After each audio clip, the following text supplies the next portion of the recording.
Hey guys, so in light of what's going on around us, the recession, price spikes of food and other items, I wanted to make this post, a solidarity post, to let you know that if you are feeling the stresses of what's going on with this recession, you're not alone.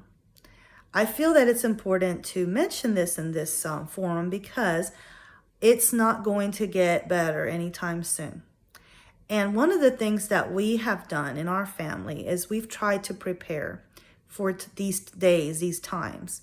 And a couple of things that we've been advised to do is to basically have a little bit of savings in case you have an emergency, and to have a little bit of backup food and emergency supplies just in case. And we've actually had to, use some of these things in the past.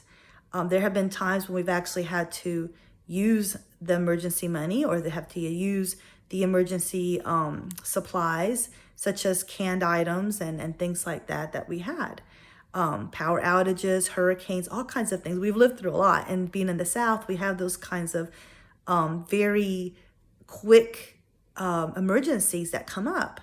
And if you're not prepared, well, with the recession, if you're in denial and think we're not in a recession, then maybe you are not prepared. But hopefully most of you out there have noticed how much the price of gas has gone up and the price of food.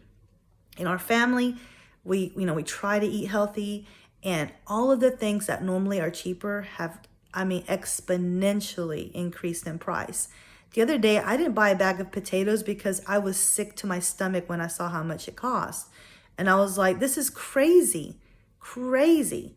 Normally, a sack of potatoes, $3.99, maybe, $4, almost $10 now for a sack of potatoes.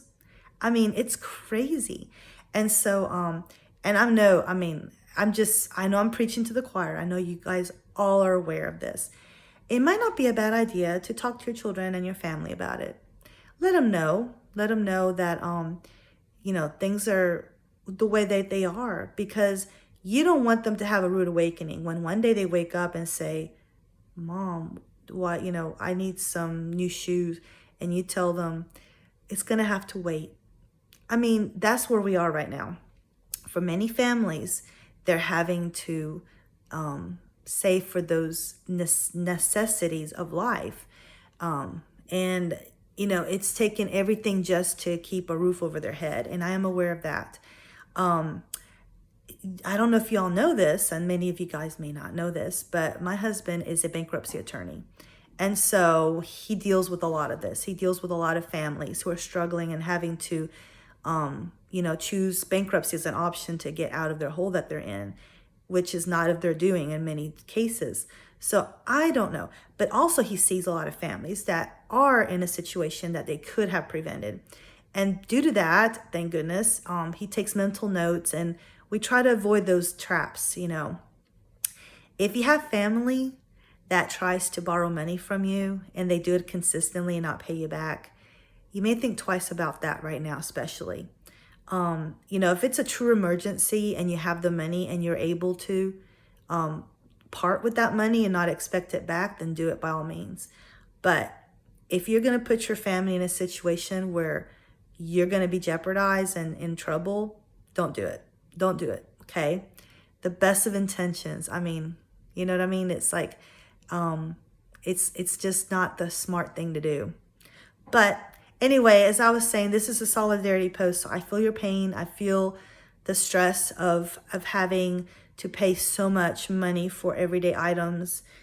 School's coming up in this area in a couple weeks. And so school supplies, new clothes, and all the dues and fees that come with, with a school year, and when lunches.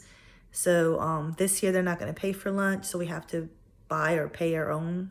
So yeah, there are a lot of things that are going to add a little bit of stress, but know that you're not alone.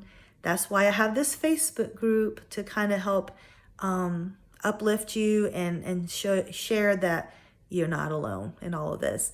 All right, as always, good luck on your journey, and I see you soon. Bye.